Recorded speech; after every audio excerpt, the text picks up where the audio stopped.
வராது. அவ்வளவு விளக்கங்கள் எல்லாம் வைத்திருக்கிறார்.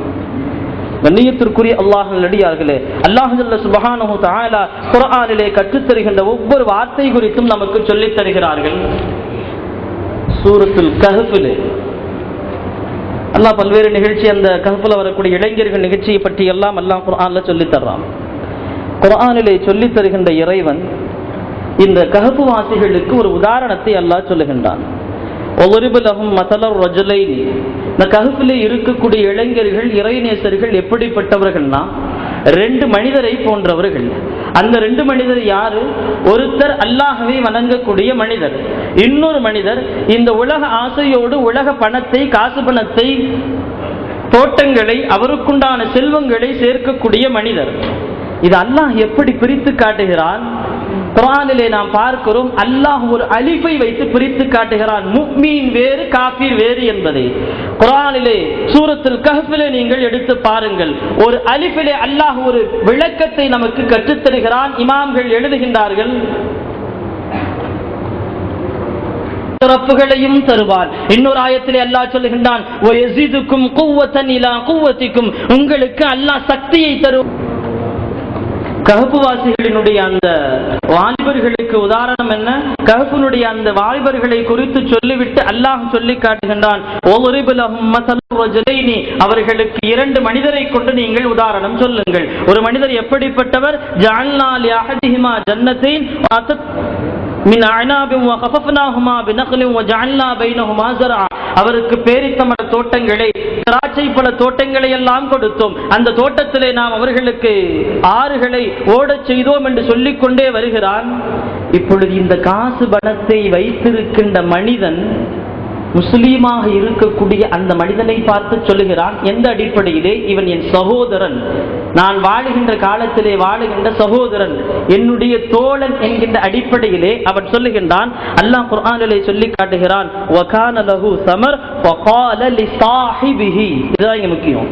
வகால லிஸாஹிபிஹி. இந்த சாஹிபிஹி என்கின்ற இந்த வார்த்தையை குர்ஆனில் நீங்க எடுத்து பாருங்க.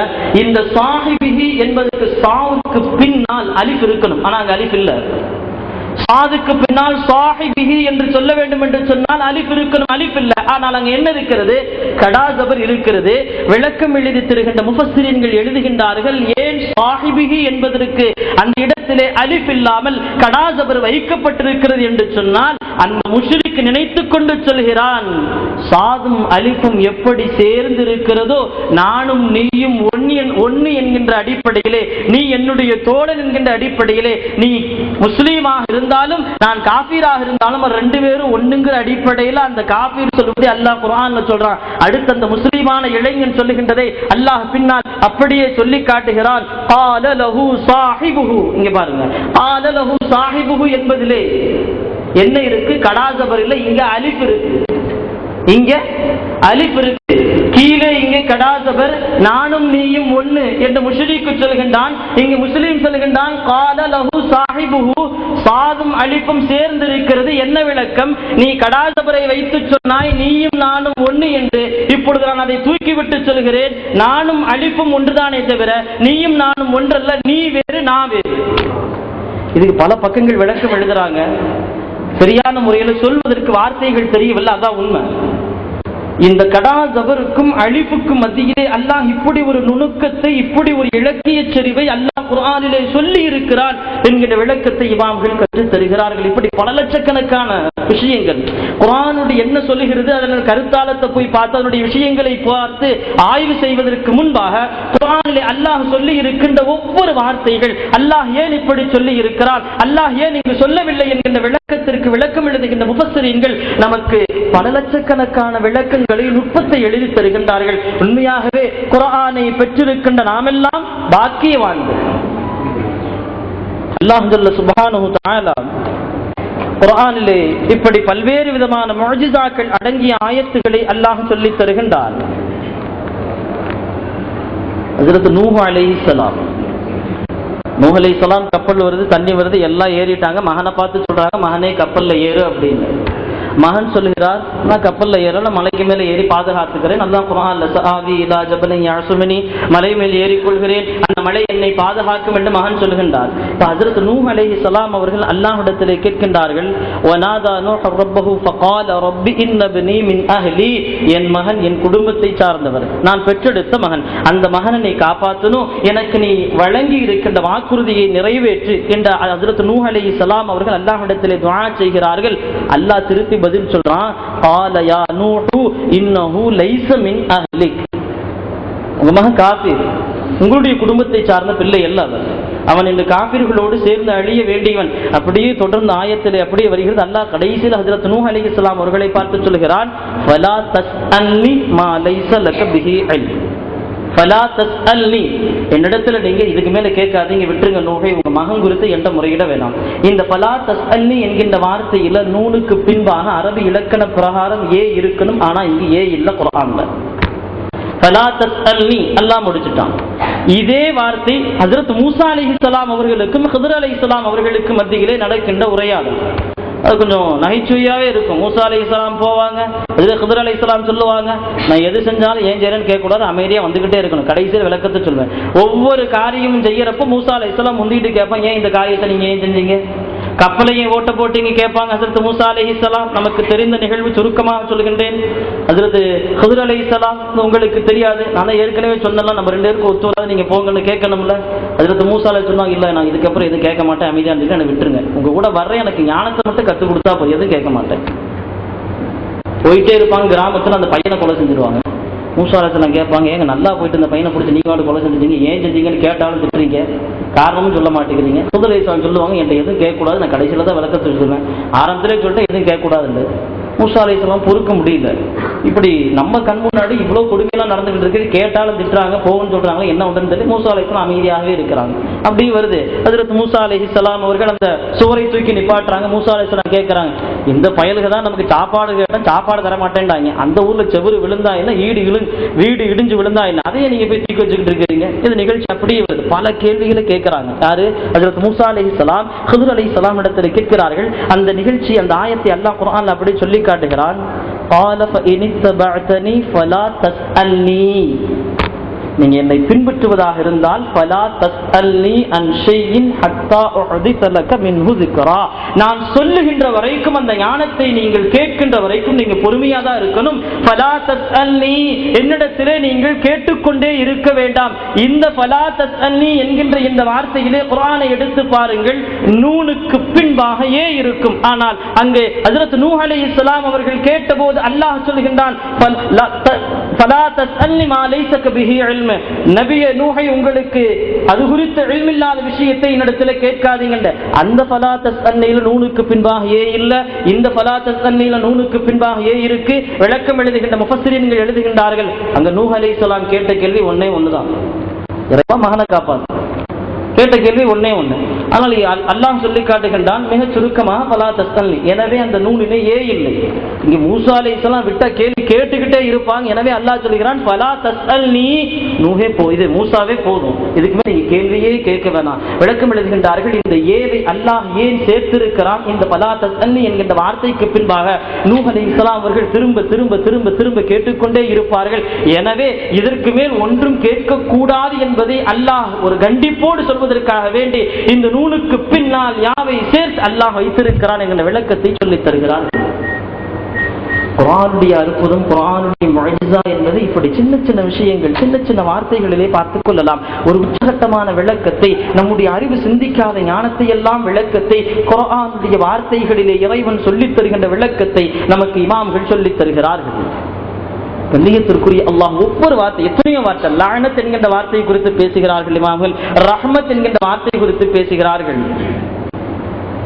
இந்த வார்த்தை குறித்துண்டான முஅஜிஸாக்களை பேசணும்னா பேசிக்கிட்டே இருக்கலாம். ஆனா சரியான முறையில விளங்கணும் அப்படின்னா, நான் ஆரம்பத்திலே சொன்ன மாதிரி ஒன்று போர்டு இருக்கணும், இல்ல எல்லா கையிலும் குர்ஆன் இருக்கணும். எனவே இறுதி சுருக்கத்திற்கு வருகின்றேன், நிறைய இருக்கு. இறுதி ஒரே ஒரு விஷயத்தை மட்டும் சொல்லி நிறைவுக்கு வருகின்றேன். அல்லாஹ் ஜல்ல சுப்ஹானஹு தஆலா குர்ஆன்ல ஹஜ்ரத் பெருமானார் ஸல்லல்லாஹு அலைஹி வஸல்லம் அவர்களும் ஹஜ்ரத் அபூபக்கர் ரலியல்லாஹு அன்ஹு அவர்களும் குகையிலே இருந்த அந்த நிகழ்ச்சி நமக்கு தெரியும். ஹிஜ்ரத்திலிருந்து போறாங்க. ஹிஜ்ரத்துக்கு போய் அந்த குகையிலே 3 நாட்கள் தங்குகிறார்கள் என்கின்ற வரலாறு நமக்கு தெரியும். அல்லாஹ் சூரா தௌபால 40வது ஆயத்துல இதை சொல்லி தருகிறான். அல்லாஹ் இப்படி ஒரு விளக்கத்தை ஒரு அலிஃபிலே அல்லாஹ் வைத்திருக்கிறான் என்று பார்க்கும்போது ஒரு மிகப்பெரிய ஆச்சரியத்தை தெரிகிறது. இந்த விளக்கத்தை எப்படி இமாம்கள் கற்றார்கள், யாரிடமிருந்து பாடம் படித்தார்கள் என்று பார்க்கின்ற பொழுது அவர்கள் எல்லாம் உண்மையாகவே குர்ஆனுடைய இப்படி ஆழம் தெரிந்த விளக்கத்தை இந்த உலகிற்கு எடுத்துச் சொல்லுகின்ற அளவிற்கு அவர்கள் விளக்கத்தை பெற்றிருந்தார்கள் என்றால் நிச்சயமாக ஆசிரியரிடமிருந்து கற்றிருக்க முடியாது.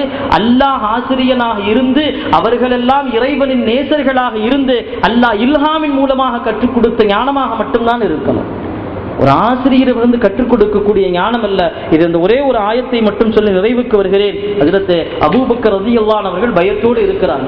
எதிரிகள்லாம் வந்துருவாங்களா, கொன்றுவாங்களா, நம்ம பாதிக்கப்படுவோமா என்கின்ற பயத்தோடு இருக்கிறார்கள். ஹஜ்ரத் பெருமானார் ஸல்லல்லாஹு அலைஹி வஸல்லம் அவர்கள் சொல்லுகின்றார்கள், நீங்க ஏன் கவலைப்படுறீங்க, அல்லாஹ் இருக்கிறான் நம்மோடு.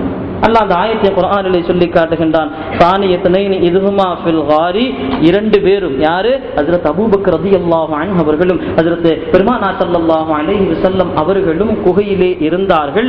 2 பேர் இருக்கிறப்ப ஹஜ்ரத் அபூபக்கர் அவர்கள் கவலைப்பட்ட போது பெருமானார் ஸல்லல்லாஹு அலைஹி வஸல்லம் சொன்னாங்க, இது யகூலு லிசாஹிபிஹி. ஹஜ்ரத் பெருமானார் ஸல்லல்லாஹு அலைஹி சொன்னாங்க, யாருக்கு, தன் தோழர் அபூபக்கர் அவர்களுக்கு சொன்னார்கள். என்ன சொன்னாங்க, லா தஹ்சன் இன்னல்லாஹ மஅனா, கவலைப்பட வேண்டாம், அல்லாஹ் இருக்கிறான் என்று. சூரத்து தௌபாவிலே 40வது ஆயத்தை நீங்கள் எடுத்து பாருங்கள். இது யகூலு லிசாஹிபிஹி, ஹஜ்ரத் பெருமானார் ஸல்லல்லாஹு அலைஹி வஸல்லம் அவர்கள் தன் தோழர் ஹஜ்ரத் அபூபக்கர் ரலியல்லாஹு அன்ஹு அவர்களுக்கு சொன்னார்கள், லிசாஹிபிஹி, இந்த சாதுக்கு பக்கத்திலே அலிஃப் இருக்கணும், அலிஃப் இல்லை. அல்லாஹ் கடாசபரை போட்டு சாதுக்கு அப்புறம் ஹேவை சேர்த்து விட்டான். விளக்கம் எழுதுகின்ற முஃபஸ்ஸிரீன்கள் சொல்லுகின்றார்கள், சாதுக்கும் ஹேவுக்கும் இடையிலே அல்லாஹ் அலிஃபை போட்டு பிரிக்காமல் சாஹிபிஹி என்பதை அல்லாஹ் கடாசபரை வைத்து சாதையும் ஹேவையும் சேர்த்தான். ஏன் தெரியுமா, ஹஜ்ரத் பெருமானார் ஸல்லல்லாஹு அலைஹி வஸல்லம் அவர்களோடு ஹஜ்ரத் அபூபக்கர் ரலியல்லாஹு அன்ஹு அவர்கள் அப்படித்தான் நெருக்கத்தோடு இருந்தார்கள். அவர்களை போன்று நெருக்கம் கொண்ட சஹாபிகள் இந்த உலகத்திலே யாரும் கிடையாது.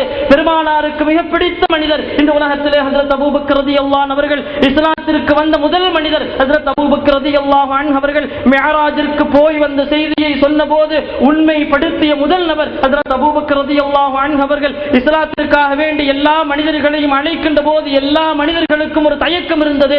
அபூபக்கரே, நீங்கள் ஈமான் கொள்ளுங்கள் என்று சொன்னபோது எந்த தயக்கமும் இல்லாமல் ஹஜ்ரத் அபூபக்கர் ரலியல்லாஹு அன்ஹு அவர்கள் சொன்னார்கள், லா இலாஹ இல்லல்லாஹ் முஹம்மது ரசூலுல்லாஹ் என்று. போருக்காக வேண்டி பணத்தை கொண்டு வாருங்கள் என்று சொன்னபோது எல்லாவற்றையும் கொண்டு வந்து கொடுத்துவிட்டு சொன்னார்கள், அபகைது லஹுல்லாஹு வ ரசூலா, யா ரசூலுல்லாஹ், என் வீட்டில் இருக்கின்ற எல்லாவற்றையும் கொண்டு வந்து விட்டேன், என் வீட்டிற்கு அல்லாஹ்வையும் ரசூலையும் மட்டுமே பாதுகாப்பாக வைத்து வந்து விட்டேன். ஹிஜ்ரத்திலே கூட இருந்தார்கள், எல்லா யுத்தங்களிலும் பெருமானாரோடு பாதுகாப்புக்கு இருந்தார்கள். இந்த அபூபக்கர் ரலியல்லாஹு அன்ஹு அவர்கள் பெருமானாரோடு கொண்டிருக்கின்ற தோழமையை விளக்குவதற்காக வேண்டி அல்லாஹ் இது யகூலு லிசாஹிபிஹி என்கின்ற அந்த வார்த்தையிலே சாதுக்கு பின்னால் அலிஃபை போடாமல் சாவோடு ஹேவை சேர்த்தான். ஏன், ஹஜ்ரத் அபூபக்கர் அவர்கள் பெருமானாரோடு அப்படி இருந்தார்கள், பெருமானார் அவர்களும் ஹஜ்ரத் அபூபக்கரோடு அப்படி இருந்தார்கள் என்கின்ற விளக்கத்தை ஒரு அலிஃபிலே இமாம்கள் நமக்கு எழுதி தருகிறார்கள். கண்ணியத்திற்குரிய அல்லாஹ், இப்படி ஆயிரக்கணக்கான விளக்கங்கள் இருக்கிறது குர்ஆனிலே. அதே மாதிரி குர்ஆன் சொல்லுகின்ற விளக்கத்திலே ஒரு ஆயத்திலே பல லட்சக்கணக்கான கருத்துக்களை குர்ஆன் சொல்லிவிடும்.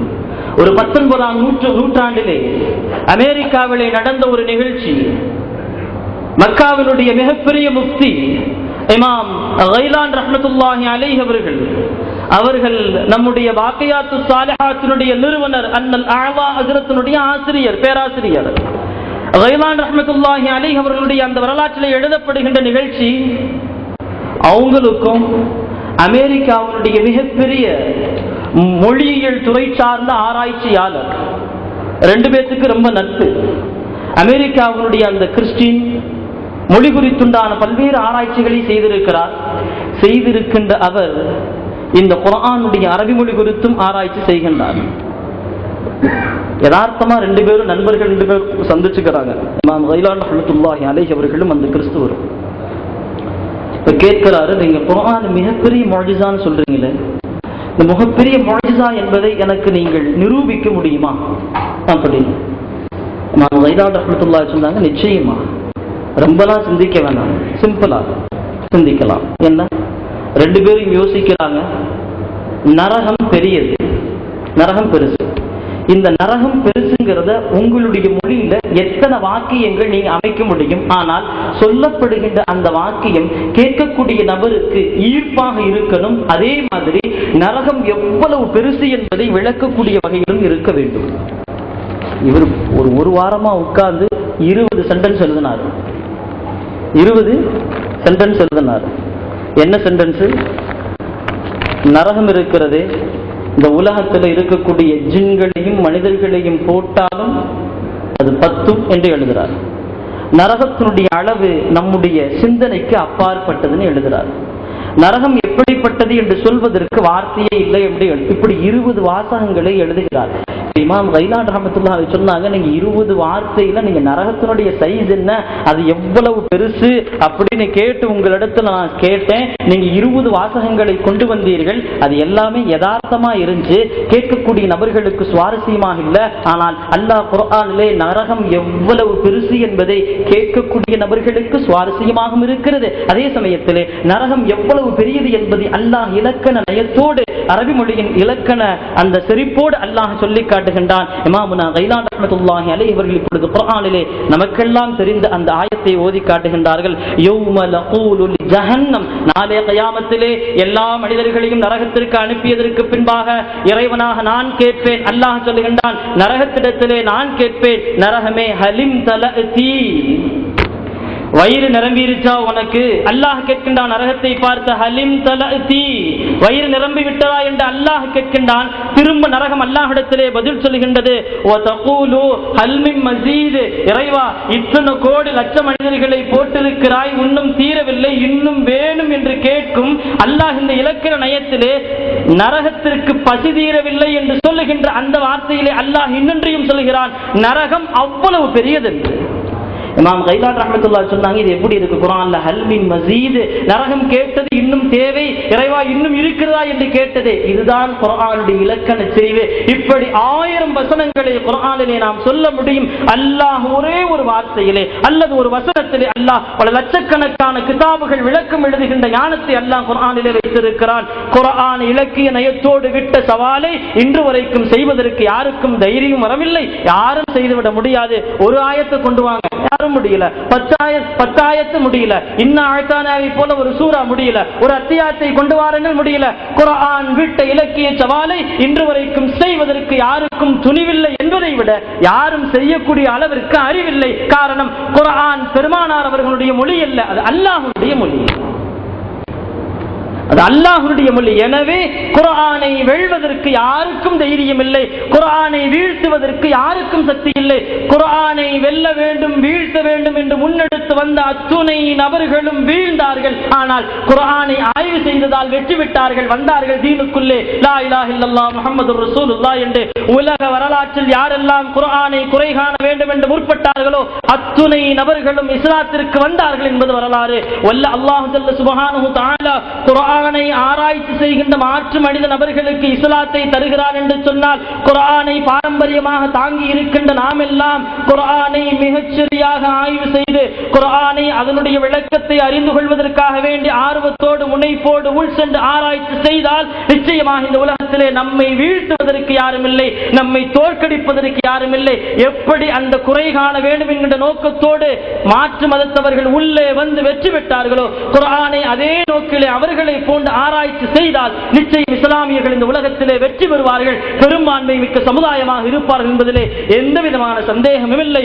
குர்ஆன் நம்மிடமிருந்து தூரப்பட்டு போனதால் அல்லாஹ்வுடைய ரஹ்மத்தும் பரக்கத்தும் நம்மிடமிருந்து தூரப்பட்டு போனது. அல்லாஹ்விடத்திலே இந்த புனிதம் மிகுந்த ரமலானுடைய மாதத்திலே கேட்போம், இறைவா குர்ஆனை எந்த நோக்கத்திற்காக வேண்டி நீ வழங்கினாயோ அந்த நோக்கத்தை விளங்கி ஓதக்கூடிய மக்களாக எங்களை ஆக்கு.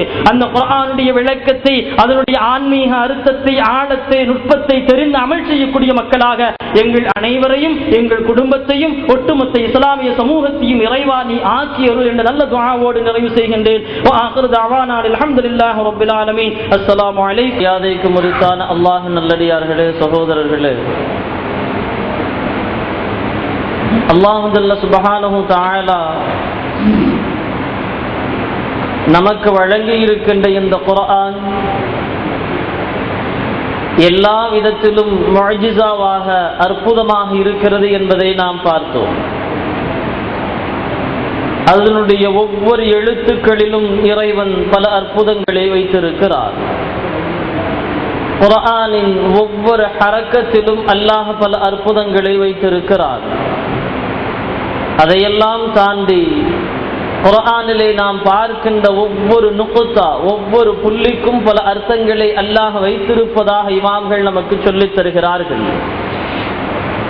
இப்படிப்பட்ட இந்த குர்ஆன் ஹஜ்ரத் பெருமானார் ஸல்லல்லாஹு அலைஹி வஸல்லம் அவர்களுக்கு இறங்கிய போது அன்றைய அரபுலகிலே, அரபி மொழியிலே பாண்டித்துவம் பெற்றிருந்த நபர்கள், அரபி மொழியினுடைய இலக்கியத்தை அவர்கள் தெரிந்ததுதான் இலக்கியம் என தெரிந்து கொண்டு பேசிக் கொண்டிருந்த நபர்கள், எப்பொழுது இந்த குர்ஆன் வந்ததோ இந்த குர்ஆனுடைய ஆயத்துக்களை காதிலே கேட்கும் போது அவர்கள் திகைத்து போனார்கள். எல்லா நபிமார்களுக்கும் அல்லாஹ் ஒரு அற்புதத்தை கொடுத்தான். எல்லா நபிமார்களுக்கும் கொடுத்த அற்புதம் எல்லாம் அது அந்த காலத்தோடு அவர்களோடு முடிவு பெற்று விட்டது. அதேபோல் ஹஜ்ரத் பெருமானார் ஸல்லல்லாஹு அலைஹி வஸல்லம் அவர்களுக்கும் அல்லாஹ் எல்லா நபிமார்களுக்கும் கொடுத்ததை போன்று பல அற்புதங்களை கொடுத்தான். அந்த அற்புதங்கள் எல்லாம் பெருமானார் ஸல்லல்லாஹு அலைஹி வஸல்லம் அவர்களின் காலத்துடனேயே சஹாபாக்களுக்கு ஒரு சில நேரங்களிலே பெருமானார் ஸல்லல்லாஹு அலைஹி வஸல்லம் அவர்கள் செய்த அந்த அற்புதங்கள் அந்த காலத்தோடையே முடிவுற்று இருக்கிறது.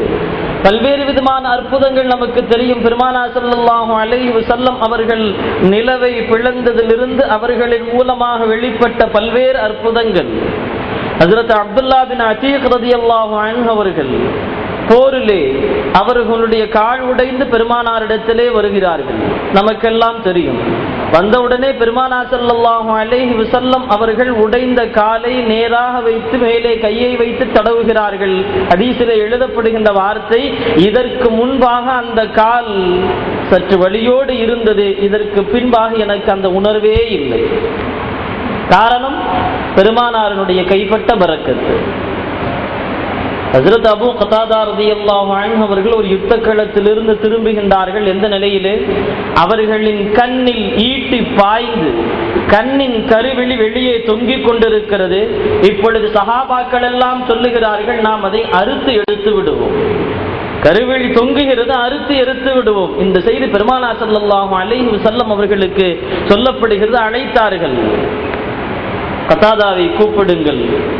ஹஜ்ரத் கதாதா ரலியல்லாஹு அன்ஹு அவர்கள் வந்தார்கள். பெருமானார் ஸல்லல்லாஹு அலைஹி வஸல்லம் அவர்களிடத்திலே பெருமானார் அவர்கள் தங்களின் முபாரக்கான கையால் கண்ணின் வெளியே தொங்கிக் கொண்டிருக்கின்ற அந்த கருவெளியை அவர்கள் எடுத்து அப்படியே மேலே வைத்து தடவுகிறார்கள். அது அப்படியே உள்ளே குணமாய் போகிறது. ஹஜ்ரத் அபூ கதாதா ரலியல்லாஹு அவர்கள் அறிவிக்கின்றார்கள், பின்னாளில் எனக்கு ஒரு சந்தேகம் ஏற்பட்டது. என்ன சந்தேகம்? எனக்கு எந்த கல்ல பாதிப்பு ஏற்பட்டதுன்னு எனக்கே தெரியல. ரெண்டுமே சரியாக இருந்தது. ஆரம்பத்திலே பாதிக்கப்படுவதற்கு முன்பாக எப்படி இருந்ததோ அதே போன்று என் கண் சரியாக இருந்தது. ஹுதைபியாவினுடைய யுத்தத்திலே பெருமானாருடைய விரலில் இருந்து தண்ணீர் வருகிறது. அதில் ஜாபிர் ரலியல்லாஹு அன்ஹு அறிவிக்கின்றார்கள், ஒரு குவளை தண்ணீர் 1400 நபர்கள் நாங்கள் குடித்தோம், குளித்தோம், சேகரித்தோம். எங்களுடைய கால்நடைகள் எல்லாம் அதை குடித்தது என்கின்றார்கள் ஜாபிர் ரலியல்லாஹு அன்ஹு அவர்கள். இது போன்ற பல்வேறு விதமான அற்புதங்களை அந்தந்த காலங்களிலே நபிமார்களுக்கு அல்லாஹ் கொடுத்தான். ஆனால் அந்த அற்புதங்கள் எல்லாம் அதோடு முடிவு பெற்று விட்டது. பெருமானார் ஸல்லல்லாஹு அலைஹி வஸல்லம் அவர்களுக்கு மட்டும் இறைவன் கொடுத்த ஒரு தனி அற்புதம் தான் இந்த குர்ஆன். அவர்கள் இருந்த போதும் குர்ஆன் பேசிய பேச்சுக்கள் எல்லாம் அற்புதம் தான். பெருமானாருக்கு பின்பாக கியாமத் வரைக்கும் இந்த குர்ஆன் சொல்லுகின்ற அத்தனை விஷயங்களும் அற்புதம் தான். வரலாறுகளிலே பார்க்கிறோம், அரபி மொழியிலே பாண்டித்தியம் பெற்றவர்கள் எங்கெல்லாம் ஒன்று சேர்கிறார்களோ, ஒரு பஜார்ல கடை வீதியில ஒன்று சேர நம்ம பேசுறப்ப ஊர்பலா எல்லாம் அப்படி வந்து போகுமா இல்லையா? அங்க அவங்க எல்லாம் ஒன்று சேர்ந்தாங்கன்னா அவங்கவுங்க குல கோத்திரத்தை பத்தி பெருமையாக பேசுவது வழக்கம். பெருமையாக பேசுவது வழக்கம். அந்த பேச்சு உரைநடையாக இருக்காது, கவிதையாக தான் இருக்கும். முழுக்க முழுக்க கவிதை. இந்த கவிதையை ஒரு ஆளு தன்னுடைய குளம் பெரியது என்று சொல்லி ஆரம்பிச்சு 2 அடி பாடி முடிக்கிறதுக்கு முன்னாடி எதிரிலிருந்து இன்னொரு குலத்தை சார்ந்தவர் எழுந்திருச்சு நிற்பாரு. நீ பாடுகின்ற அந்த கவிதையிலே பல்வேறு பிழைகள் இருக்கிறது. இலக்கிய பிழைகள் பல இருக்கிறது, இலக்கண பிழைகள் பல இருக்கிறது. இந்த வார்த்தையை நீ சொல்வதால் உன்னுடைய குலம் உயரவில்லை, உன் குலம் தாழ்ந்து விட்டது. ஹஜ்ரத் ஹஸ்ஸான் பின் சாபித் ரலியல்லாஹு அன்ஹு அவர்கள் பல கவிதைகளை பாடியிருக்கிறார்கள், நமக்கு தெரியும். இஸ்லாத்திற்கு வருவதற்கு முன்பாக ஹஜ்ரத் ஹஸ்ஸான் பின் சாபித் ரலியல்லாஹு அன்ஹு அவர்கள் அரபி மொழியிலே பாண்டித்துவம் பெற்ற இலக்கியவாதிகள் அமர்ந்திருக்கின்ற மிகப்பெரிய அந்த கூட்டத்திலே எழுந்திருத்து தங்கள் கோத்திரத்தை பற்றி பெருமையாக கவிதையிலே பாடுகிறார்கள். லனல் ஜுஃபனாத்துல் பீது யல்மஉ ஃபில் லுஹா, லனல் ஜுஃபனாத்துல் பீல் யல்மஉனா ஃபில் லுஹா, அஸ்யாஃபுனா யக்துருன மின் நஜ்ததித் தமா, அஸ்யாஃபுனா யக்துருன மின் நஜ்ததித் தமா. பாட ஆரம்பிச்சு 2 அடி தான் பாடி இருக்கிறாங்க. கூட்டத்தில் இருக்கின்ற ஹன்சா என்கின்ற ஒரு மிகப்பெரிய அரபி மொழி தெரிந்த, அதனுடைய ஆழத்தை தெரிந்திருந்த மனிதர் எழுந்திருத்து நிற்கிறார். ஒஃபி ஷஅரிக தமானியத அக்தார், நீ பாடின இந்த 2 வரியில 8 மிஸ்டேக் இருக்கு. நீ பாடின இந்த 2 வரியில 8 தவறுகள் இருக்கிறது. இந்த 8 தவறுகள் எதை சொல்கிறது? உன் குலத்தை உயர்த்தவில்லை, உன் குலத்தை தாழ்த்துகிறது. நீ இந்த வார்த்தையெல்லாம் பயன்படுத்தி இருப்பதற்கு பதிலாக வேறு விதமாக நான் சொல்லுகின்ற வார்த்தைகளை பயன்படுத்தி இருந்தால் நன்றாக இருக்குமே என்று சொல்லிவிட்டு இப்பொழுது அந்த கவிதையை பாடி சொல்லி காட்டுகிறார். லனல் ஜுஃபனாத்துல் பீல், ஜுஃபனாத்னா ஒரு பெரிய பாத்திரம்னு அர்த்தம். ஜுஃபனாத்னா பெரிய பாத்திரம், ஜுஃபனாத்னா 3-4 பாத்திரம்னு அர்த்தம். உன்னுடைய குலத்தை பத்தி பேசுகின்ற சமயத்துல பெரிய பாத்திரம் சொல்ற, ஆனா 3-4 தான் சொல்ற, ஒரு 10-15 சொல்லலாம்ல. ஜுஃபனாத் என்கின்ற வார்த்தைக்கு பதிலாக லனல் ஜிஃபான் பயன்படுத்தி இருக்கலாமே. அடுத்து சொல்றாங்க லனல் ஜிஃபானுல் பீல்னு நீ சொல்றீங்க. இந்த பீல் என்பது தவறு, நீங்க சொல்லி இருக்க கூடாது. ஏன்? நீங்கள் மிகப்பெரிய கோத்திரமாக இருந்தால் உங்களுடைய அந்த பெரிய பாத்திரம் எப்படி இருக்கணும்? ஒட்டகத்தின் இறைச்சிகளை சமைத்து சமைத்து சமைத்து அது சுத்தமாக வெள்ளையாக இருந்திருக்க கூடாது. கரியின் இரத்தத்தின் கரைகள் பட்டு பட்டு அந்த பாத்திரம் கரைபடிந்ததாக இருக்க வேண்டும். ஆனால் நீ கவிதையிலே பாடுகிறாய் லனல் ஜுஃபைனாத்துல் பீல் என்று. இதிலிருந்தே தெரிகிறது பாத்திரம் மட்டும்தான் வச்சிருக்க, யாருக்கும் சாப்பாடு கொடுக்கிறதே இல்லை. அடுத்தபடி வர்றாங்க எல்மஉன ஃபில் லுஹா. லவ்னா மின்னல்னு சொல்லுவாங்க, அதாவது சுடர் மின்னுகிறதுன்னு சொல்லுவாங்க. எல்மஉன ஃபில் லுஹா அப்படின்னு சொல்றதுக்கு பதிலா நீங்க யுஷ்ரிக்னு சொல்லி இருக்கலாமே. ஏன்னா சுடர் என்பது இன்னொரு ஒளியை பார்த்து அது மேல் படுகின்ற போதுதான் சுடர் விடும். உன் சமூகம் அப்படிப்பட்ட சமூகம் அல்ல. எல்லா நேரத்திலும் இந்த உலகத்திலே உன் சமூகம் உயர்ந்த சமூகம் என்று சொல்லுகின்ற சமயத்திலே உன் சமூகத்தினுடைய ஒளிக்கீற்றுகள் மற்ற எல்லா கூட்டங்களையும் கிழித்து செல்கின்ற இந்த வார்த்தையை சொல்லி இருக்கணும். எல்மான்னு சொல்லி இருக்க கூடாது, யுஷ்ரிக்னு நீ சொல்லி இருக்கணும். முதல் அடியிலேயே 3 பிழை. அடுத்து வர்றாங்க ஃபில் லுஹா. ஃபில் லுஹானா லுஹாவுடைய நேரம். லுஹாவுடைய நேரத்தில் அன்றைய அரபுலகத்தை பொறுத்த வரைக்கும் எந்த வீட்டாளுக்கு எந்த விருந்தினரும் வரமாட்டாங்க. காலையில் சுபுக்கு அப்புறம் கிளம்பினாங்கன்னா லுஹர் அசர் மாலை நேரத்தில் தான் வீட்டுக்கு போய் தங்குவது வழக்கம். இப்போ நீ லுஹா நேரத்தை புகழ்ந்து நீ பாடுகிறாய், அப்போனா என்ன அர்த்தம் அப்படின்னா உன் வீட்டுக்கு எந்த விருந்தாலையும் வர்றதும் இல்லை, அப்படியே வந்தாலும் நீ திருப்பி அனுப்பிச்சிடுற. நீ என்ன சொல்லி இருக்கணும்? லுஹா என்கின்ற வார்த்தைக்கு பதிலாக அல் கஸக் இரவினுடைய நேரம் என்று நீ சொல்லி இருக்கணும். இப்படி குறைகள் அங்கே அடுக்கப்படுகிறது. ஹஸ்ஸான் இப்னு சாபித் ரலியல்லாஹு அன்ஹு இடத்திலே ஹஜ்ரத் ஹஸ்ஸான் இப்னு சாபித் அவர்கள் கேட்டாங்க, 4 சொல்லியாச்சு, 1 என்ன இருக்குது சொல்லுங்க. திரும்பவும் 2வது அடியிலே வருகின்றார். அஸ்யாஃபுனா யக்துருன, எங்கள் வாள் இரத்தத்தில் சொட்டுகிறது என்று சொல்லி இருக்கீங்க. அஸ்யாஃபுனா அப்படின்னா 2, 3, 4 வாள் தான் இருக்கும். அப்பனா நம்ம நிறைய வாள் பயன்படுத்தல என்கின்ற அர்த்தம் வருகிறது. எனவே நீங்கள் சுயூஃபுனான்னு சொல்லி இருக்கணும். சுயூஃபுனான்னு சொல்லணும். அடுத்து சொல்லுகின்றார்கள் யக்துருன, எங்களுடைய வாள்கள் எல்லாம் சொட்டுகிறது. அப்பதான் நீ கோழை. ஏன் கோழை? உன் வாள் சொட்டு இருக்க கூடாது. நீ தைரியமான நபராக இருந்தால் யக்துருன என்கின்ற வார்த்தைக்கு பதிலாக யஜ்ரீன, ரத்தம் ஓடுகிறது என்று நீ சொல்லி இருக்கணும். ஆட்களை வெட்டி வெட்டி உன்னுடைய வாழ்க்கையிலே ரத்தம் சொட்டுவதற்கு பதிலாக ஆறாக ஓடணும். அசியாஃபுனா என்பதற்கு பதில் சுயூஃபுனா யஜ்ரீன மின் நஜ்தத்தித் தமா. தமானா ஒண்ணு, ஒற்றைப்படைன்னு அர்த்தம், கொஞ்சம் ரத்தம் ஓடுதுன்னு அர்த்தம். அத்திமா எஜிரினா அத்திமான்னு சொல்லியிருந்தீங்கன்னா வெள்ள பெருக்கெடுத்து ஆறில நீர் ஓடுவதை போல ரத்தம் எங்களுடைய வாழ்களே வெட்டுப்பட்டதன் மூலமாக பூமியிலே ஓடுகிறது என்று அர்த்தம் புரிந்திருக்கும். நீங்க கவிதை பாடுறதுக்கா லாய்க்கெல்லாம் உட்கார்ந்துருக்கன்னு உட்கார சொல்லியாச்சு. அதில் ஹஸ்ஸான் இப்னு சாபித் அலியெல்லாம் சொன்னாங்க, இதுக்கு மேல இந்த சபையில கவிதை பாடுறது எனக்கு அழகுன்னு உட்கார்ந்துட்டாங்க. இப்படி பல்வேறு விதமான கவிஞர்கள் அன்றைய அரபுலகத்திலே வந்தார்கள். எல்லா கவிஞர்களுமே தங்கள் மொழியிலே பாண்டித்துவம் பெற்றிருந்தார்கள். ஆனால் எப்பொழுது குர்ஆன் வந்ததோ, குர்ஆனுடைய முதல் வசனம், குர்ஆனுடைய அந்த சூரத்துல் பக்ராவிலே இருக்கக்கூடிய அலிஃப் லாம் மீம் என்று இந்த வார்த்தையை கேட்டபோது புத்தி வேதனித்து போனார்கள். காரணம், அலிஃப் லாம் மீம் என்பதற்கு அர்த்தம் என்னவென்று அவர்களுக்கு தெரியவே இல்லை. பல நாட்களாக ஆராய்ச்சி, இந்த அலிஃப் லாம் மீமுக்கு என்ன அர்த்தம், என்ன அர்த்தம் தெரியணும் இல்ல. ஹஜ்ரத் பெருமானார் ஸல்லல்லாஹு அலைஹி வஸல்லம் அவர்கள் சூரத்துல் பக்ராவை ஆரம்பித்து ஒரு நாள் ஓதி கொண்டிருக்கிறார்கள். அலிஃப் லாம் மீம் ஸாலிகல் கிதாபு லா ரைப ஃபீஹ் என்கின்ற ஆயத்தை ஓதி கொண்டிருக்கிறார்கள். ஓதி கொண்டிருக்கின்ற சமயத்துல யாசிர் இப்னு அக்ஸப் என்கின்ற ஒரு நபர், யாசிர் இப்னு அக்ஸப் என்கின்ற நபர் பெருமானாரை கடந்து செல்கிறார். கடந்து சென்று போகின்ற பொழுது பெருமானார் ஓதுகின்ற இந்த சூராவினுடைய முதல் ஆயத்து காதிலே விழுகின்றது, அலிஃப் லாம் மீம். அர்த்தம் புரியல. நேரா தன்னுடைய சகோதரிடத்திலே வருகின்றார், ஹுயை இப்னு அக்ஸப் அவர்களிடத்திலே. பெருமானார் ஸல்லல்லாஹு அலைஹி வஸல்லம் அவர்கள் இப்பொழுது ஓதினார்கள். என்ன அலிஃப் லாம் மீம்னு ஓதுனாங்க, அது அர்த்தம் என்னன்னு தெரியுமா? தெரியாது. வாங்க நம்ம போலாம்.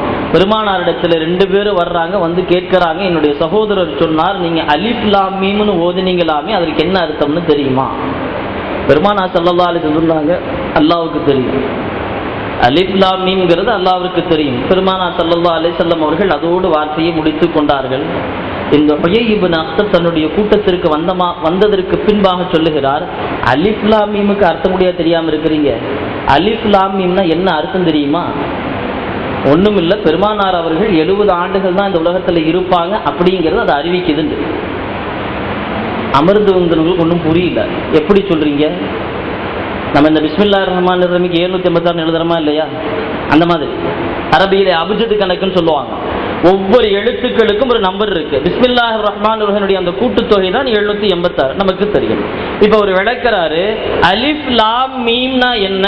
அலிஃப்னா 1, லாம்னா 30, மீம்னா 40, ஆக 71. இந்த உலகத்திலே பெருமானார் கொண்டு வந்த மார்க்கம் 71 வருடம், அதோடு முடிஞ்சு போச்சு. அதை நம்ம பின்பற்றணும் அவசியம் இல்லை. சொல்லி முடிச்சு கொஞ்ச நாளைக்கு அப்புறம் இன்னொரு விஷயம் செய்தி வருகிறது, பெருமானார் ஸல்லல்லாஹு அலைஹி வஸல்லம் இப்ப அலிஃப் லாம் மீம் சாதுன்னு ஓதுறாங்களா அப்படின்னு. இவங்களுக்கு ஒரே குழப்பம். அலிஃப் லாம் மீமுக்கு விளக்கம் கொடுத்து முடிச்சாச்சு, இப்ப அலிஃப் லாம் மீம் சாதுன்னு வேற சொல்றாங்களே, நேரா பெருமானார்ட்டே போறாங்க எல்லாமே. இந்த ஹுயை இப்னு அக்ஸப் பெருமானாரிடத்திலே கேட்கிறார்கள், யா ரசூலல்லாஹ், அலிஃப் லாம் மீம் இந்த மாதிரி குர்ஆன்ல உங்களுக்கு எத்தனை வசனங்கள் இருக்குது சொல்லுங்க. பெருமானார் ஸல்லல்லாஹு அலைஹி வஸல்லம் சொல்லி காட்டுகின்றார்கள், அலிஃப் லாம் மீம் சாது. ஹுயை இப்னு அக்ஸப் தன்னுடைய கூட்டத்தை பார்த்து சொல்றாரு, அலிஃப் லாம் மீமை விட இது ரொம்ப பெருசு. ஏன்னா அலிஃப்னா 1, லாம்னா 30, மீம்னா 40, சாதுனா 90, ஆக மொத்தம் 161.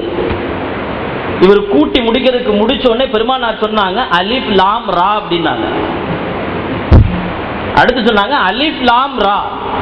இவர் சொன்னாரு, இது என்ன இதை விட பெருசா இருக்கு? ஏன்னா அலிஃப்னா 1, லாம்னா 30, ரானா 200, ஆக 231. அங்க 171, 231. இது என்ன போக போக கூடிட்டே இருக்கு, ஒன்றும் புரிய மாட்டேங்குது. இந்த மார்க்கு எத்தனை ஆண்டு இருக்குன்னு தெரியலையே, ஏன்னா கணிக்க கூட முடியலையே. இதை கூட்டி முடிச்சு சொல்றதுக்கு பின்னாடி பெருமானார் சொன்னாங்க, அலிஃப் லாம் மீம் ரா அப்படின்னாங்க. அலிஃப் லாம் மீம் ரா அப்படின்ற உடனேயே இவர் ஆடி போயிட்டாரு.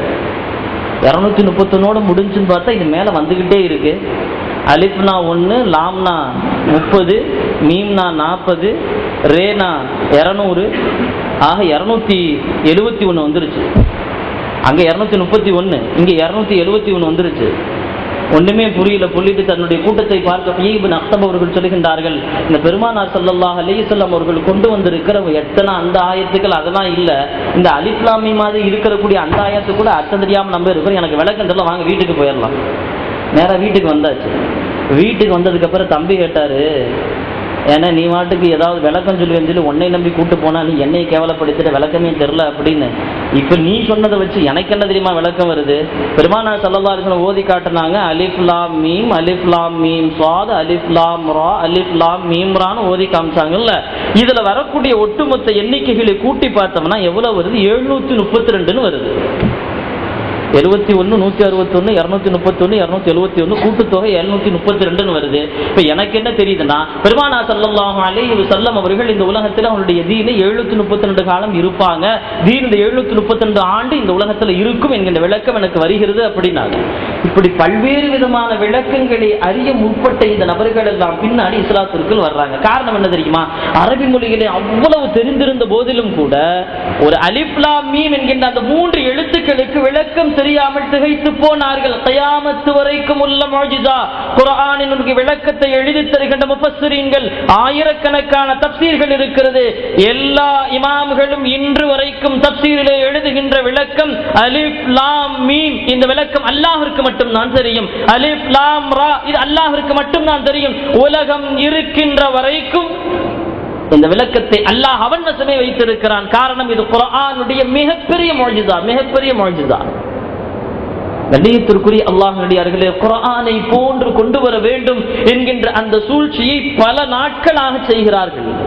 மக்கத்து குறைஷிகள் பல நாட்கள் செய்கிறார்கள், குர்ஆனை போல ஒன்னு கொண்டு வரணும். ஆனா முடியல. கடைசியில தோத்து போயிட்டு நேரா எங்க வர்றாங்க? பெருமானார் இடத்திலே வர்றாங்க. உக்பா வருகிறாங்க.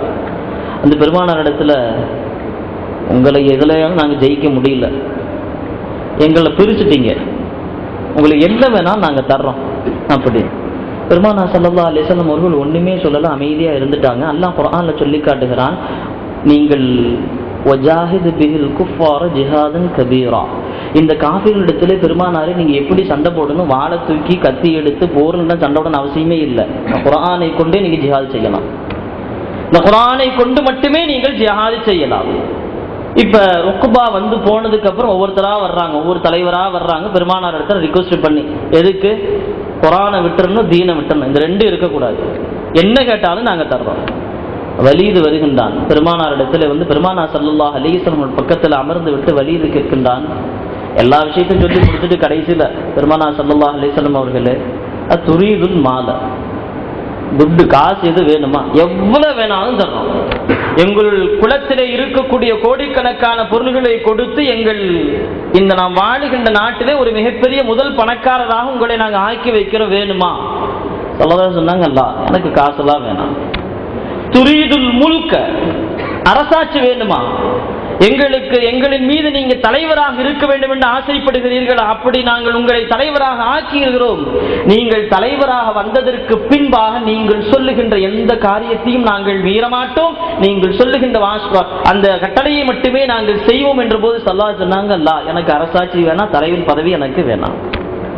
துரீதுன் நிசா, காசு வேணாம், பணமும் வேணாம், எதுவுமே வேணாம், பதவி வேணாம். கடைசியா துரீதுன் நிசா, பெண்கள் எது வேணுமா? ஸல்லல்லாஹு எனக்கு பெண்கள்லாம் வேணாம். இந்த மூணையும் சொல்லி முடிச்சுட்டு வலி இது சொல்றான், ஒரு மனிதனுக்கு அடிப்படையே இந்த உலகத்தில் ஆசைன்னா இந்த 3 தான். ஒன்று பணம், பதவி, பெண். இந்த 3மே நீங்க வேணாட்டீங்க அப்படின்னா எனக்கு இப்ப என்ன சிந்தனை தோன்றுது அப்படின்னா, உங்களுக்கு ட்ரீட்மெண்ட் பார்க்கணும். என்ன ட்ரீட்மெண்ட்? அந்த மஜ்னூன், நீங்க புத்தி பதிலிச்சு போயிருக்கீங்கன்னு நினைக்கிறேன். அதனால தான் நம் முன்னோர்கள் கொண்டு வந்த மார்க்கத்தை திட்டுகிறீர்கள், எங்களை நீங்கள் திட்டுகிறீர்கள். எனவே நீங்க கொஞ்சம் புத்தி பேதலிச்சு போயிருக்கிறீர்கள். எனவே உங்களுக்கு மருத்துவரை நாங்கள் வரவழைத்து நாங்கள் மருத்துவம் செய்வோமா என்று கேட்கிறாங்க. பெருமானார் ஸல்லல்லாஹு அலைஹி வஸல்லம் அவர்கள் காலல்லா வேணாம். 4 விஷயத்தையும் சொல்லி முடிச்சுட்டு நிக்கிறப்ப ஹஜ்ரத் பெருமானார் ஸல்லல்லாஹு அலைஹி வஸல்லம் அவர்கள் கேட்டார்கள், அஃபரகத் அபுல் வலீத், பேச வேண்டிய காரியம் எல்லாம் பேசி முடிச்சாச்சா? எல்லாம் முடிஞ்சா வேற எது பேசுறது பேலன்ஸ் இருக்கா? வெளியே சொன்னாரு, இல்ல அவ்வளவுதான், எல்லாம் முடிஞ்சு போச்சு. அதுல பெருமானார் ஸல்லல்லாஹு அலைஹி சொன்னாங்க, நான் எனக்கு இறைவன் வழங்கி இருக்கின்ற இந்த குர்ஆனை கொஞ்சம் ஓதுறேன், அதை மட்டும் கேளுங்க, வேற ஒன்றும் செய்ய வேணாம். நீங்க கேட்ட கேள்விக்கெல்லாம் பதில் சொல்லியாச்சு. இவ்வளோ நேரம் நீங்க கேட்ட கேள்விக்கெல்லாம் நான் பதில் சொல்லி இருந்தேன், காது தாழ்த்தி கேட்டு இருந்தேன். இப்ப நான் ஓதுகின்ற அந்த குர்ஆனை மட்டும் நீங்கள் கேட்டுக்கொண்டு இருங்கன்னு சொல்லிட்டு ஹாமீம் சஜிதாவை பெருமானா ஸல்லல்லாஹு அலைஹி வஸல்லம் அவர்கள் வலீத் இப்னு உக்பாவிற்கு முன்பாக அப்படியே ராகத்தோடு ஓதி காண்பிக்கின்றார்கள். ஹாமீம் தன்சீலும் மினர் ரஹ்மானிர் ரஹீம் கிதாபுன் ஃபுஸ்ஸிலத் ஆயாத்துஹு குர்ஆனன் அரபிய்யன் லிகௌமி யஅலமூன் பஷீரன் வ நதீரா ஃபஅஅரத அக்ஸருஹும் ஃபஹும் லா யஸ்மஊன். இப்படியே முழு அந்த சூராவையும் பெருமானா ஸல்லல்லாஹு அலைஹி வஸல்லம் அவர்கள் ஓதிக்கிட்டே வர்றாங்க. அந்த சூராவிலே அந்த அத்தியாயத்திலே 13வது அத்தியாயம் 13வது வசனம். 13வது வசனத்திலே فَإِنْ أَعْرَضُوا فَقُلْ أَنذَرْتُكُمْ صَاعِقَةً مِثْلَ صَاعِقَةِ عَادٍ وَثَمُودَ. பெருமானா ஸல்லல்லாஹு அலைஹி வஸல்லம் ஓதுறாங்க, இப்போ உங்களுடைய அந்த ஏகத்துவ பிரச்சாரத்தை நபித்துவத்தை இந்த மக்கள் வெறுத்தால், இவர்கள் ஏற்றுக்கொள்ளவில்லை என்றால் நபியே நீங்கள் அவருக்கு சொல்லுங்கள், என்ன சொல்லுங்க, இதற்கு முன்பாக வந்த ஆதும் சமூதும் எப்படி அழிக்கப்பட்டார்களோ அதே போன்று நீங்கள் அழிக்கப்படுவீர்கள் என்கின்ற இந்த வசனத்தை பெருமானா ஸல்லல்லாஹு அலைஹி வஸல்லம் அவர்கள் ஓதுகின்ற போது வலீத் நேரா பெருமானாருடைய வாயில வச்சு அப்படியே தடுக்கிறான். இதுக்கு மேல நீங்க ஓத வேணாம், பயமா இருக்கு. நீங்க வாட்டுக்கு அப்படி நேரம் ஓதிக்கிட்டே இருக்கீங்க, கடைசியில பார்த்தா ஆது சமூகம் அழிகிற மாதிரி நீங்க எல்லாம் அழிஞ்சு போயிருவாரு அல்லாஹ் குர்ஆன் எடுத்து ஓதிங்க, எனக்கு பயமா இருக்கு, வேணாம், அல்லாஹ்ட்ட எங்களுக்காண்டி துஆ செய்யுங்க, என்ன அல்லாஹ் எங்களுக்கு ரஹமத்தை கொடுக்கணும். யாரு? வலீது. எந்த பெருமானாரை எதிர்க்க வேண்டும் என்று வந்தானோ அந்த வலீது இந்த ஆயத்தை ஓதுகின்ற போது பெருமானாரை ஓத வேண்டாம் யா ரசூலுல்லாஹ் என்று அவர்களுடைய உதட்டின் மீது கை வைத்து தடுக்கிறார். பெருமானார் ஸல்லல்லாஹு அலைஹி வஸல்லம் அவர்கள் அன்போடு பரிவோடு இந்த முழு அத்தியாயத்தையும் ஓதி முடித்து விடுகிறேன் என்று சொல்லி முழு அத்தியாயத்தையும் ஓதி முடிச்சு சஜ்தா ஆயத்து வந்துருச்சு, சஜ்தா செஞ்சு முடிச்சு எழுந்திருச்சு நிக்கிறாங்க. சொன்னாங்க, வலீது, இந்த உலகிற்கு நான் வேற ஒன்றும் சொல்லல, நம்முடைய சொந்தக்காரர்களுக்கு வேற எந்த ஏகத்துவத்தையும் சொல்லல, இந்த குர்ஆனை மட்டும்தான் சொன்னேன், இந்த குர்ஆனை மட்டும்தான் சொன்னேன். ரொம்ப வேகமா அங்கிருந்து வந்தான் வலீது. திரும்பி போறப்ப இப்படி அப்படியே எங்க காபாவை நோக்கி போகிறார். கூட்டம் எதிர்பார்த்து கொண்டிருக்கிறது. வலீது என்ன முடிவோட வர்றான்னு தெரியலையே அப்படின்னு சொல்லி கூட்டம் எதிர்பார்த்து கொண்டிருக்கிறது. வலீது உள்ள வந்தோடனே அங்க இருக்கிற விஷயம் புரிஞ்சிருச்சு. போறப்ப இப்படி போனாரு, வர்றப்ப இப்படி வர்றாரு, எப்படி இருந்தனா இப்படி ஆயிட்டேன் அந்த மாதிரி அப்படி போறாரு அவரு. அங்க போனோடனே எல்லாம் பார்த்தாங்க, சரி ஆள் கவுந்துட்டாப்புல. போனோடனே அவங்க கேட்டாங்க, என்ன வலீது, பெருமானா ஸல்லல்லாஹு அலைஹி வஸல்லம் குர்ஆன் ஆயத்து ஓதிருப்பாங்களே தெரியும், அதான் இப்படி திருப்பி வர்றப்ப இப்படி குனிஞ்சு வர்றீங்க. எல்லா மக்களும் ஏற்றுக்கொண்டார்கள். பெருமானாரை எதிர்த்த போதிலும் கூட பெருமானா ஸல்லல்லாஹு அலைஹி வஸல்லம் அவர்களுடைய கொண்டு வந்திருக்க அந்த குர்ஆனுக்கு நிகராக நாம் எதையுமே கொண்டு வர முடியாது. பெருமானா ஸல்லல்லாஹு அலைஹி வஸல்லம் எவ்வளவு கோபம் ஏற்படுத்தினாலும் பெருமானா குர்ஆன் ஆயத்தை மட்டும்தான் ஓதுவாங்க, வேறு ஒண்ணுமே கிடையாது. தாயிஃபினுடைய வரலாற்றிலே பெருமானா ஸல்லல்லாஹு அலைஹி வஸல்லம் அவர்கள் கல்லால் அடிக்கப்பட்டு தாயிஃப் நகரத்தின் வெளியிலே அமர்ந்திருக்கின்ற பொழுது அத்தாஸ் என்கின்ற மனிதர் அந்த திராட்சை கொலையை கொண்டு வந்து கொடுக்கின்ற பொழுது பெருமானார் குர்ஆனை ஓதுகின்றார்கள். அந்த குர்ஆனின் ஆச்சரியத்திலே அப்படியே திரும்புகின்றார். குர்ஆனிலே சொல்லப்பட்டிருக்கின்ற அத்தனை விஷயங்களும் ஒவ்வொன்றும் ஒரு அற்புதம். அதனால்தான் அன்றைய அரபுலகத்திலே வாழ்ந்த அரபி பண்டிதர்களுக்கும் கூட அதற்குண்டான விளக்கத்தை சொல்ல தெரியவில்லை, சொல்ல முடியவில்லை. தானாகவே அத்துணை நபர்களும் தீனுக்குள் வந்தார்கள் என்ற வரலாற்றை பார்க்கிறோம். எல்லாம் நமக்கு தெரியும். நஜ்ஜாஷி மன்னருக்கு பெருமானா ஸல்லல்லாஹு அலைஹி வஸல்லம் அவர்கள் அந்த ஹபஷாவில நீங்க அங்க போய் தங்குங்கன்னு சொல்லி அனுப்பி வைக்கின்ற சமயத்துல நஜ்ஜாஷி மன்னனுக்கு முன்பாக ஹஜ்ரத் ஜாஃபர் இப்னு அபீ தாலிப் ரலியல்லாஹு அன்ஹு அவர்கள் சூரத்து மரியமை ஓதுனாங்க. சூரத்து மரியமை ஓத ஆரம்பித்த உடனே நஜ்ஜாஷி மன்னர் அழுதார், அழுது கொண்டே இருந்தார். அவர் கையிலே இருந்த ஏடுகள் எல்லாம் நனைந்து விட்டது. இதில் ஒரு பெரிய ஆச்சரியம் என்ன தெரியுமா, நஜ்ஜாஷிக்கு அரபி தெரியாது, அரபி மொழியுடைய விளக்கமும் தெரியாது. ஏன்னா ஜாபிர் ரலியல்லாஹு அன்ஹு அவர்கள் பெருமானாரை குறித்து நஜ்ஜாஷி கேட்கின்ற பொழுது ஜாபிர் ரலியல்லாஹு அன்ஹு அவர்கள் சொல்லுவாங்க, அங்க ஒரு டிரான்ஸ்லேட்டர் இருப்பார். என்ன சொல்றார் இவரு? ஜாபிர் ரலியல்லாஹு அவர்கள் பெருமானாரை பற்றி சொல்லிக்கொண்டே இருப்பார்கள். சொல்லுகின்ற அந்த வார்த்தைகள் எல்லாம் அங்க ஒரு மொழிபெயர்ப்பாளர் ஜாபிர் இப்படி சொல்றார் இப்படி சொல்லிக்கிட்டே இருப்பாங்க. இந்த சூரத்து மரியம் ஓதுகின்ற பொழுது நஜ்ஜாஷி மன்னர் தேம்பி தேம்பி தேம்பி தேம்பி அழுகிறார். அர்த்தத்தை புரிந்தல்ல, அந்த மொழியின் இலக்கிய செறிவிலே அவர் தன்னுடைய உள்ளத்தை பறிகொடுத்து அழுதார்.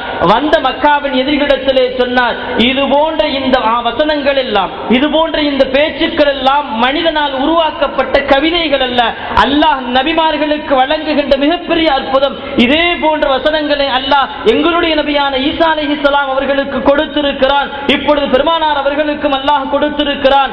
எனவே இந்த இஸ்லாமியர்கள் எல்லாம் ஹபஷாவிற்கு வந்திருக்கிறார்கள், இங்கதான் தங்கணும், நீங்க போயிருங்க அமைச்சர்றாங்க.